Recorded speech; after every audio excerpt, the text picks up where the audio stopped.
Hi everyone, my name is Amber, welcome back to my channel. Today I'm going to be telling you about the 29 books that I read in the 29 days of February. You may recall that I challenged myself to read 29 books in 1 month in celebration of the leap year, kind of, and I did it. I completed my challenge, so I'm going to go through all of those books that I read. I'm also going to do a video in a couple of days in which I talk about how I accomplished my goals and kind of how it impacted me and what things I had to do in order to prioritise reading. Stay tuned for that video. Do subscribe if you want to see more about my 29 books challenge. Let's get on with the books. I'm not going to go into too much detail about any of these books because I have 29 of them to talk about. I'm just going to briefly tell you my thoughts on them, and then if you want to know more, let me know in the comments below and I can get a review out for you. Starting off, I'm going to show you the graphic novels that I read. I figured it might be easier to show you those first. I read the first 5 Saga books. The first 4 ones were rereads for me, and the 5th one was one that I got for Christmas. I would probably give all of these 4 stars. I really enjoyed them. If you're not aware, Saga is about 2 warring factions. One is from a planet and one is from the moon that orbits that planet. These 2 people are from opposing factions and they fall in love during the war and they have a baby, and now everyone is basically after them or they're after the baby. I really enjoy these books. I don't know if I'm going to carry on with the series anytime soon because graphic novels are expensive, but I might see if they're available at my library. I read the first 3 graphic novels in the Why the Last Man series and they were alright. I think I'll probably give them 3 stars. In these graphic novels, in the first one, a virus wipes out all of the men on Earth apart from this one guy whose name I can't remember and his monkey. I thought this was going to be really clever and interesting, but it wasn't. It was kind of bland and nothing really happened. I'm not sure if the 4th graphic novel is going to get a bit more intense, but I'm really not in any rush to carry on with this series, so let me know if I should in the comments, because as it stands I'm really not too bothered about it. And then I read the first 4 Lock and Key books in celebration of the Netflix show coming out, so I've watched all of that. I enjoyed it. I've got more to say, so I'm probably going to do a video on the adaptation. These are rereads. I read them for the first time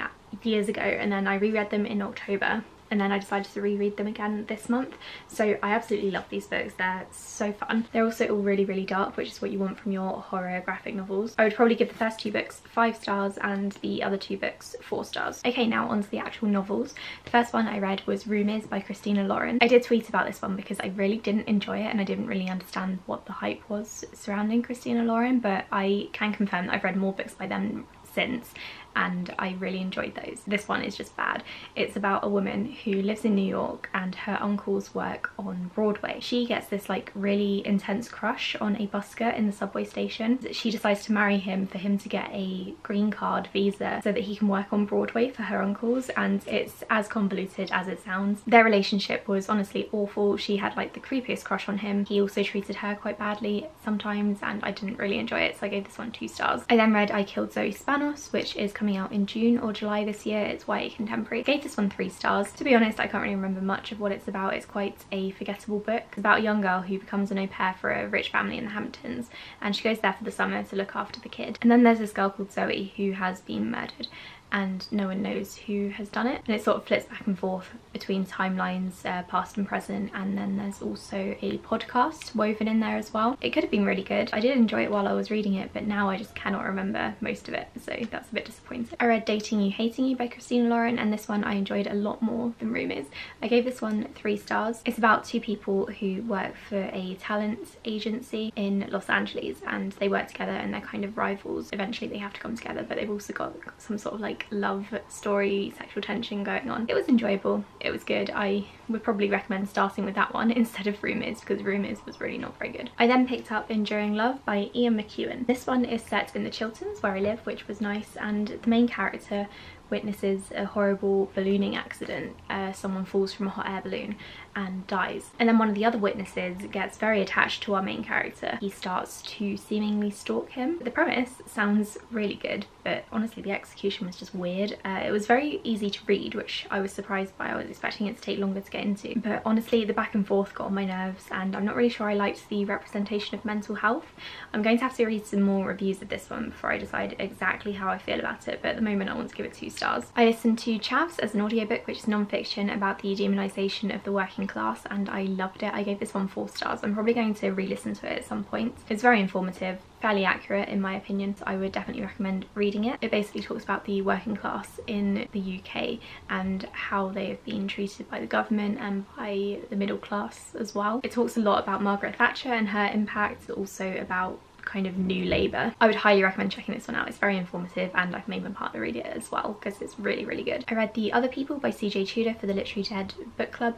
I gave this one 2 stars, and I'm going to do a full review on it because I've got a few things I want to discuss. I seem to really struggle with CJ Tudor's books. The Chalk Man was alright, I gave it 3 stars I think, and then The Taking of Annie Thorne was another 3-star book, so I really don't think she is the author for me. This is an adult thriller. It's about a guy called Gabe who is driving home one day and he sees his daughter pop up in the back of a van in front of him on the M1, which is the motorway in the UK. He tries to chase after it, the van gets away. He gets a phone call from a detective who says that his wife and daughter have been murdered at their home, except he's sure that he saw his daughter in the van, so he's like no, and then he starts searching for her, and it's basically a story of how he wants to find her. The entire thing is quite convoluted and messy, and I didn't really like it. I also didn't really like the genre twist that it put in there, so I wouldn't really recommend this one. It's a shame that this was the first book for the book club. Like I said, I will be doing a full review on this one because I have a few things to say. I read Josh and Hazel's Guide to Not Dating, which I gave 3 to 3.5 stars. I think it's adult romance by Christina Lauren. This is about Josh and Hazel, who have known each other since university, and they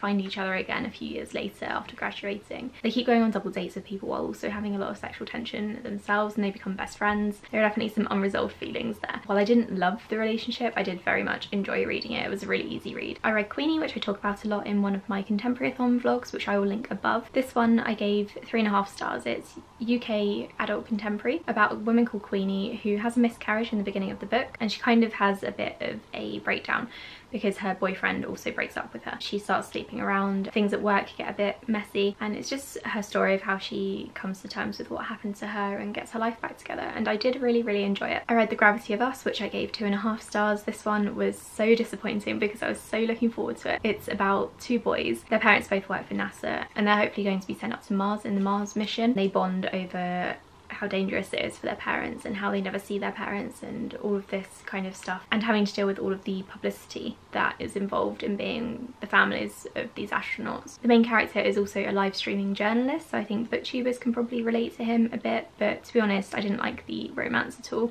I thought it was rushed, and the author didn't do a very good job with relationships in general. I thought it was really poor. Again, I talk about this one in one of my Contemporary-a-thon vlogs, so I'll link that up above. I read The Rape of Nanking as an audiobook. This is non-fiction about what happened in Nanking during World War II. I did really enjoy this one, but I wish I hadn't read it as an audiobook because there were a lot of facts and figures that kind of went over my head while I was driving. I would give this one 3.5 to 4 stars, but I think I would reread it as a physical book before giving it like a final rating. There's a lot of stuff that I did miss, and I would like to read up more and kind of refresh my memory on the whole thing. The Guest List, which is an adult thriller from Lucy Foley, who wrote The Hunting Party. This one is set on a remote island off the coast of Ireland. The bride is having a wedding party there. The main characters are all guests at this party. There are, I think, 5 different points of view. Someone disappears at the wedding after the ceremony. It keeps going back and forwards in time to when the guests are arriving on the island, to the night before the wedding, and then to after the ceremony when someone goes missing. So they've all got different secrets, and it's just a lot of fun. I gave this one 3 stars, but probably would bump it up to 3.5, I think, because it's really enjoyable. I'm going to do a full review on this one as well. Sound of Stars, which I originally gave 3 stars, but would probably put it down to 2. It's science fiction YA about a young teenage girl who is living in the US during the alien invasion, and then the other main character is an alien, and he's trying to stop his people from wiping out the human race. To be honest, I don't think this one was written very well. I'm really disappointed in it. I was actually really excited for it because it sounds like a really good debut, but it just wasn't. It wasn't written the best at all. Be Not Far From Me, which I gave 4 stars. This is YA contemporary. It's a very short book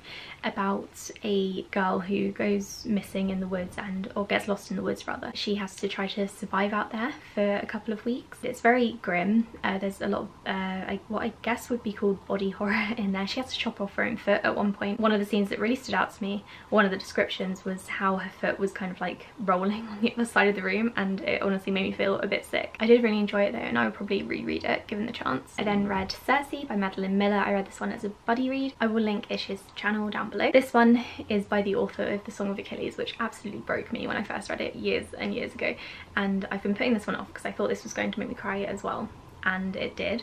It's the story of Cersei, who is a minor character in Homer's The Odyssey, but Madeline Miller thought that she sounded really interesting and wanted to cover her backstory and her relationships with other gods, goddesses and mortals. Honestly, this book was fantastic. I'd give it 4 to 4.5 stars. It's one of the best books that I read all month. Honestly, I adored it. I would highly recommend picking this one up if you haven't already. It's very emotional, very feminist, and yeah, I loved it. The Upside of Falling, which I gave 2 stars. Honestly, I read this one quite recently and I can't really remember what it was about. So the main character gets into a fake relationship with this guy. They become really good friends, get into a real relationship. I think she's like kind of estranged from her father, but even though he's living across the other side of town, and he is dealing with his dad, who may or may not be having an affair. And that's all I remember from this book. It's very short, it's quite boring, and I didn't love it. Immunity, which is the sequel to Contagion, I gave this one 2 stars as well because it was just so boring. It's such a shame because I loved Contagion so much. I gave that one 4 or 5 stars when I read it a few years ago. So this is YA sci-fi horror. The first one is really good. It's about a group of people, scientists, who land on a planet where another group of scientists have kind of cut off contact. They've all disappeared. They need to figure out why. The sequel, however, was more straight up sci-fi action and it wasn't as enjoyable. I really didn't like it all that much at all, so I'm quite disappointed in it. And finally, one of the last and one of the best books I read in February, I listened to this one as an audiobook, was Children of Time. Justine is going to be so happy with me. This one is about spiders in space. Basically, this scientist wanted to put monkeys on this terraformed planet. She wanted to infect these monkeys with a nanovirus which would have them evolve at kind of a faster rate than they normally would, in order for them to evolve into what was going to essentially be slaves for the human race, except the nanovirus infected spiders instead, so that made the spiders evolve. And then on a spaceship called the Gilgamesh, there are the last survivors of the human race, and they come towards this planet. They need it basically because they can't live on the ship for their whole lives, so they have to kind of get into it with the spiders. And it sounds strange, it is strange, but it is a really, really good book, and I've already bought the second book as an audiobook because I honestly cannot get enough of this.